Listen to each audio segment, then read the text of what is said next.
What's happening, everybody? Back again. Got a little update on the Mannford, Oklahoma chief of police that was killed a few days ago. Initially, it had been thought that and put out that he had been killed by a gunshot.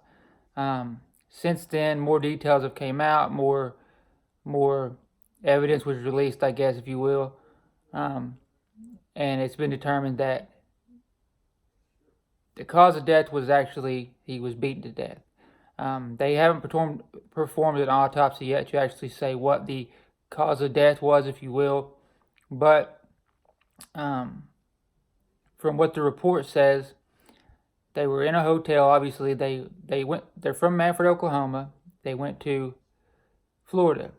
They were in Florida for a police conference, for a training activity to help them learn different ways to deal with um, domestic abuse and that type of stuff.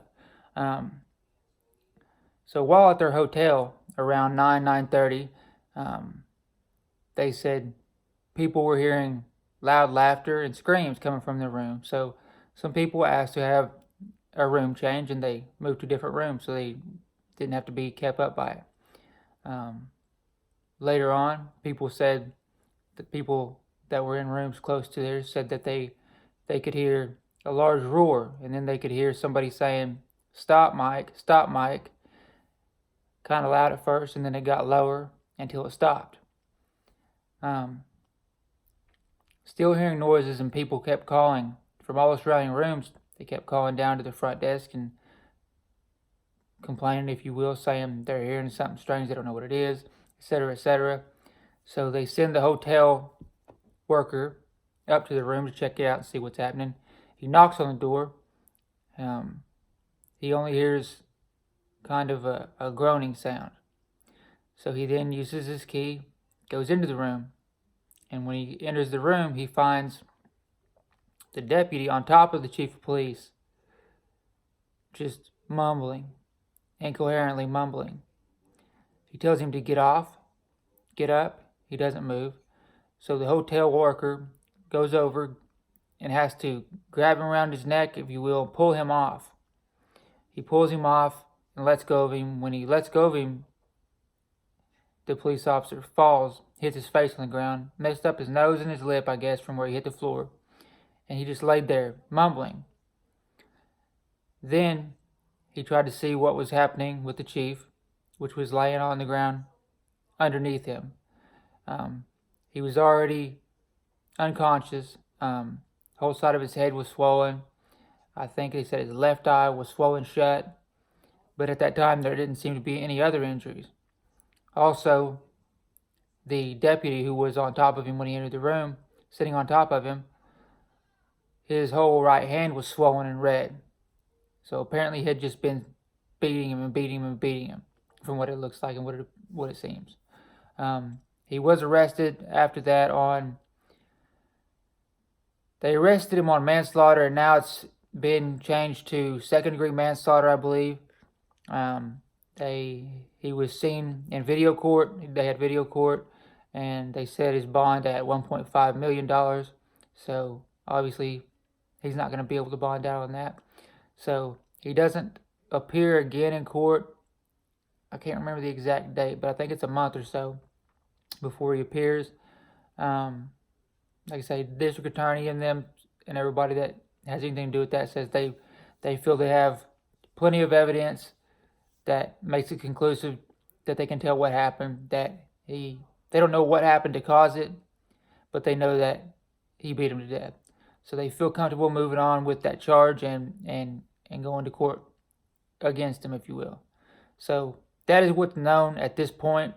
As far as that story goes, like I say, the town of Mannford is a 3,700 person town. That's how small. So the whole community knew him, knew both of these guys, said they were best friends, they were inseparable while they were on the job and off the job.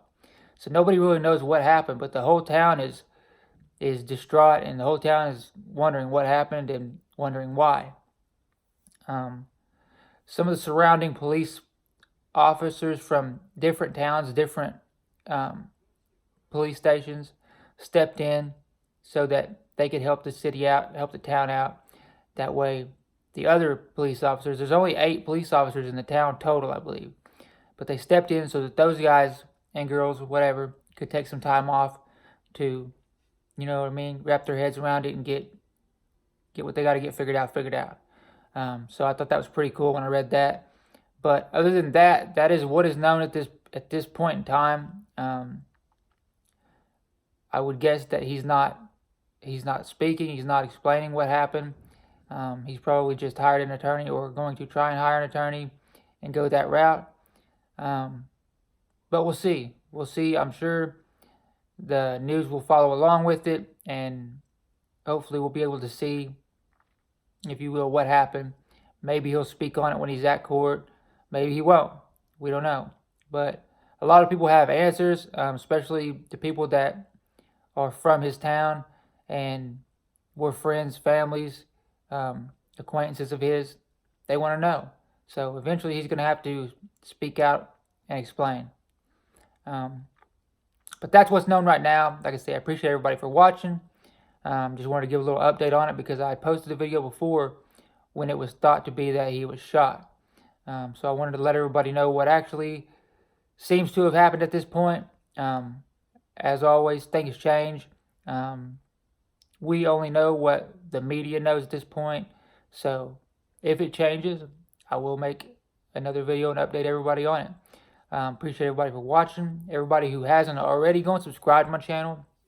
Hit the subscribe button, hit the notification bell. Drop me a like, drop me a comment, and tell me what you think about this whole situation, if you will. Tell me what you think might have happened. Everybody's got a lot of different speculations, if you will, on what they think may have happened. But like I say, nobody really knows. But tell me what your opinion is on it. Tell me what you think. Go like, comment, subscribe. And like I said, I appreciate everybody. Hope everybody's having a good one. See you guys on the next one.